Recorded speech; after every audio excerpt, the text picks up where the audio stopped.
السلام علیکم ورحمۃ اللہ وبرکاتہ بھائی مولانا احمد ولی فیصل رحمانی اگر ووٹ کے ذریعے سے زیادہ ووٹ کے ذریعے سے لوگوں نے منتخب کر دیا اور ووٹ ایسا ہوا تو پھر اب انہی کو مان لینا چاہیے.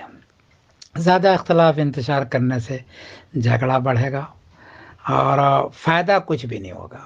یہ آخری طریقہ ہوتا ہے کہ بھئی ووٹ کے ذریعے سے جس کو زیادہ لوگ چاہیں ان کو منتخب کر لیا جائے. اب وہ ہو گیا ہے، اس لیے اب اسی کو برقرار رکھا جائے اور ان کا سب مل کر کے تعاون کیا جائے. جہاں کمی بیشی ہو نیچے جو مشورہ دینے والے ہیں ان کو اس کی تصحیح کرو. یہ ایک طریقہ ہے، بہتر طریقہ یہ. اس میں زیادہ اختلاف کرنے سے بہار کا فائدہ نہیں ہے. یہ میری ایک رائے ہے ادنا سی. میں سمر الدین قاسمی بول رہا ہوں. السلام علیکم.